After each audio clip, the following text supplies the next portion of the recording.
Hello.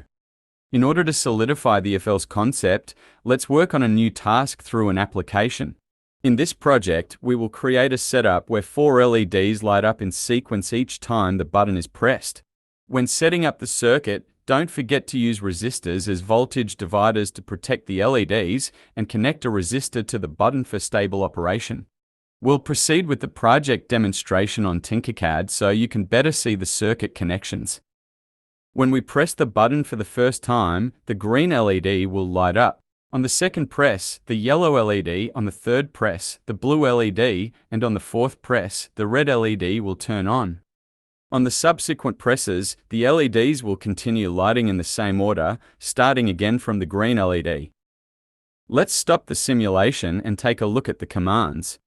These are the codes needed to perform this task. In the first line, we see the pins to which the LEDs are connected being defined. Here, the pin numbers are assigned to variables according to the LED colors. The variable green represents pin 3, where the green LED is connected, yellow is for pin 4 with the yellow LED, blue for the blue LED on pin 5, and red for the red LED on pin 6. We defined a variable named button of type integer and assigned it the value from the digital pin 2 where the button is connected. Here, we will use a counter. Each time the button is pressed, the counter's value will increase by 1, and based on these values, the corresponding LED will light up. In the setup part, we configure the Arduino connections as input or output. We set the LEDs as output since they receive power from the Arduino, and the button as input since it sends information to the Arduino. The loop section is where we will continuously check the button's state using the if-else statements. The initial step involves reading the button's status with the digitalRead function. Using this function, if the button is pressed, a value of high is obtained, and if the button is not pressed, a value of low is returned. By using this within an if command, if a high value is read from the button, which means the button is pressed, the code inside the curly braces of the next line will run. Within these curly braces, the operation to increment the counter by 1 with each button press is executed. The counter value is initially 0. After the Arduino is first powered on or reset, pressing the button for the first time will set the counter's value to 1 with this code. On further button presses, the counter will continue to rise by 1 each time. In the next part, we check the state of the counter. If the counter is 1, the green LED will be turned on while the other LEDs are turned off. We use else if for the subsequent conditions, because once one of the counter comparisons is true, there is no need to check the other conditions, so they are skipped.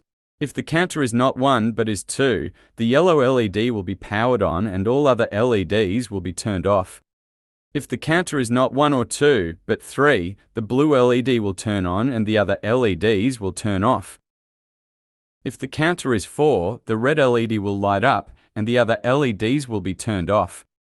When the counter reaches 5, we need to reset it to 0. Otherwise, since 5 is not handled in the if-else if blocks, pressing the button will not turn on any LED. In this case, after lighting the first 4 LEDs in sequence, the button would no longer have any function. That's why, when the button is pressed for the 5th time and the counter reaches 5, we will reset the counter to 0 so the LEDs can continue lighting up from the green LED, just like at the start. After that, we can add 200 millisecond delay.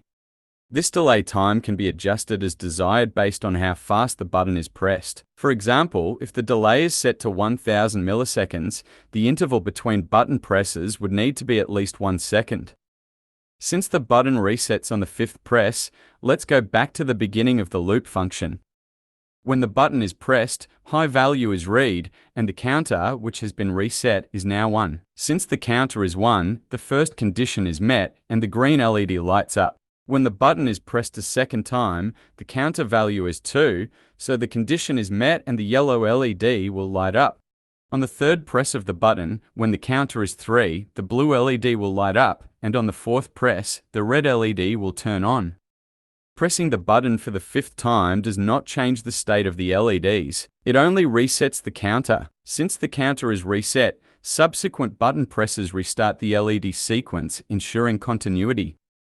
By modifying the code based on the counter's state, you can make the project function in different ways. We'll run the simulation again and observe how it functions. On the first press, the green LED will light up, followed by the yellow, then blue, and finally the red. It will then return to green, cycling to the next LED with each press. If we keep the delay time short, pressing the button quickly may cause the LEDs to be skipped. We'll watch the physical demonstration of the circuit at the end of the lesson.